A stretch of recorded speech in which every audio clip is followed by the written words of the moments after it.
Bonjour, la semaine dernière, je vous ai fait part d'une angoisse, d'une crainte. J'étais pour le moins pessimiste en vous parlant du Gulf Stream.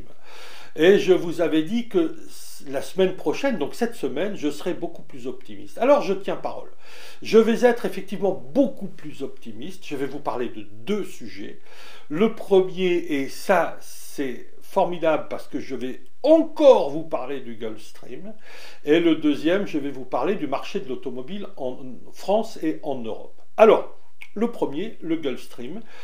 La vidéo de la semaine dernière que je vais laisser pour faire voir que effectivement il peut toujours y avoir interprétation, il peut y avoir des erreurs, etc., etc. Et je regrette de n'avoir pas été le seul à m'être trompé dans l'interprétation de cet article Nature. Et donc l'un d'entre vous m'a fait part d'une émission sur France Culture et m'a envoyé le lien vers le podcast. Alors je vais vous mettre ce podcast en lien parce que c'est extrêmement intéressant. Et ce podcast donc dure 1 heure, ce n'est pas rien, c'est long, 1 heure, hein. Mais 1 heure pour retrouver de l'optimisme, c'est vraiment pas cher payé.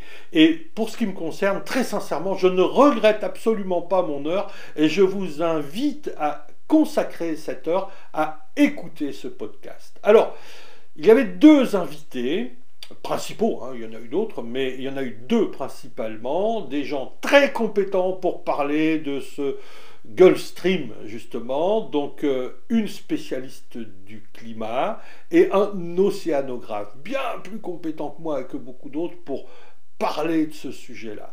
Alors que nous ont-ils dit? Qu'effectivement le Gulf Stream c'est une réalité, je crois que ça c'est pas une découverte, hein, et qu'il part bien de Floride, des côtes des Bahamas, etc.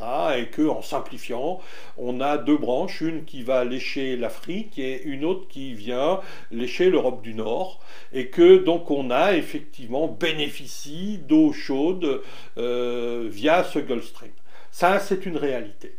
Et que grâce à cette influence du Gulf Stream, entre autres, mais pas que, et surtout pas principalement grâce à ça, nous bénéficions d'un climat plus tempéré en Europe du Nord qu'au nord de l'Amérique du Nord.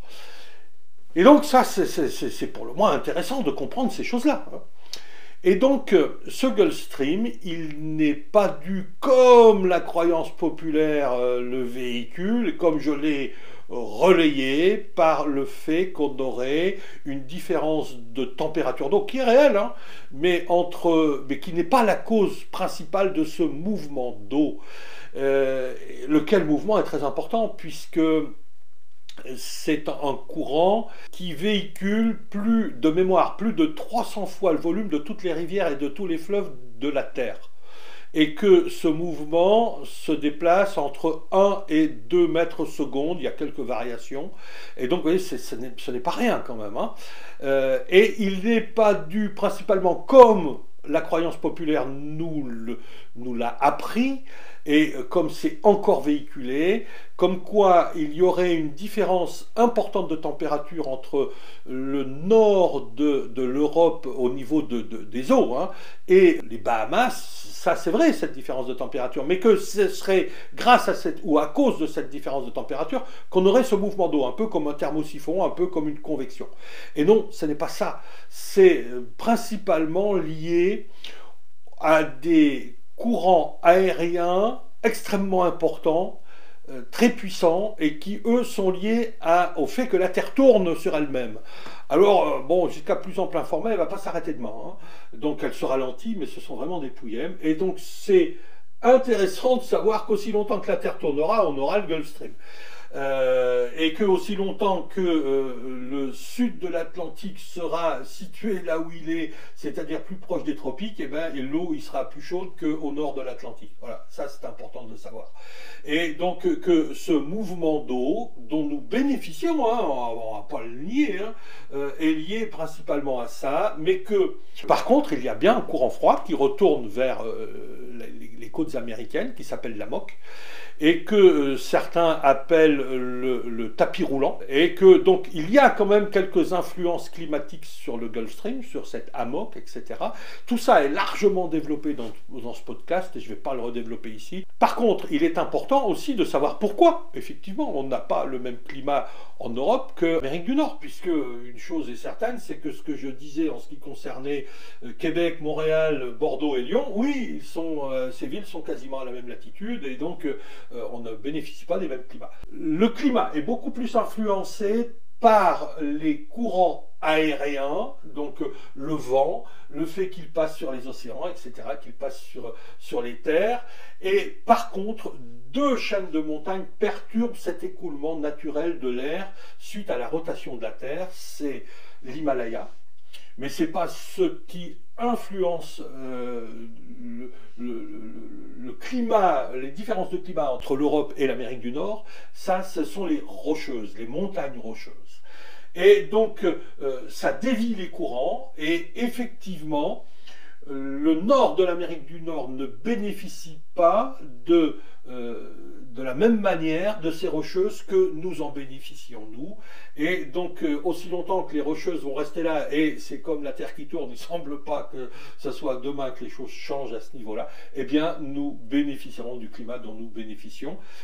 Alors, par contre, les bouleversements climatiques vont faire que oui, on va connaître une augmentation de la température. Donc, malheureusement, les rocheuses, etc., tout ça ne peut pas empêcher ce bouleversement climatique d'avoir de l'influence.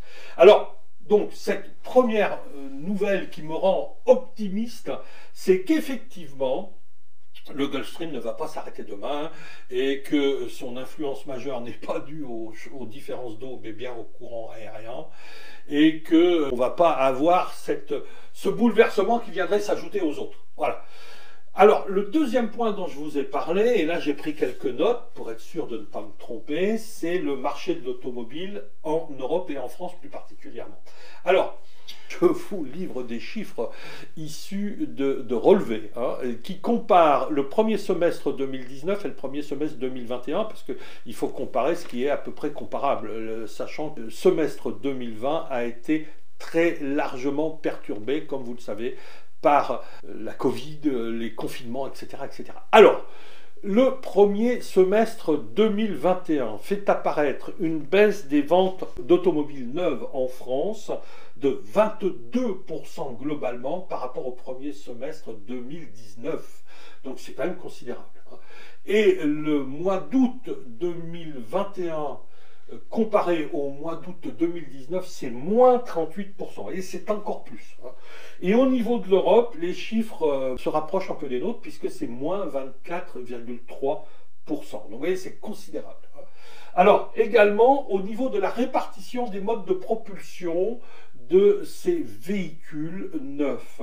Là, ce sont des chiffres français. Sur le premier semestre, 41% des immatriculations ont concerné des véhicules à moteur à essence. 20,7% des véhicules à moteur diesel.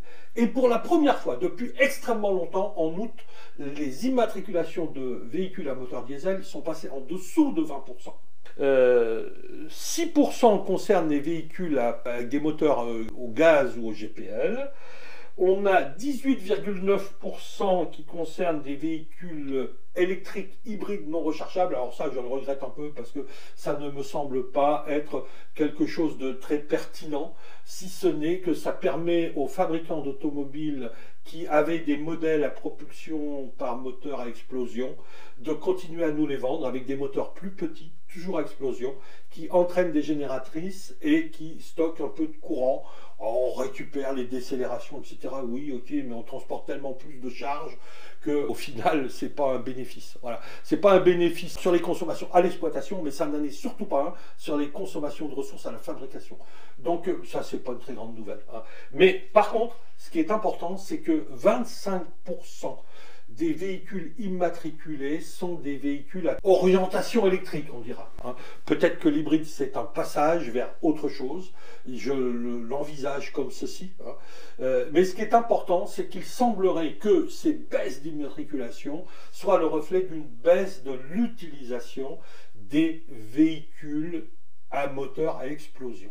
Et en plus général encore, de la baisse de l'utilisation des véhicules automobiles individuels. Ça, c'est une grande nouvelle.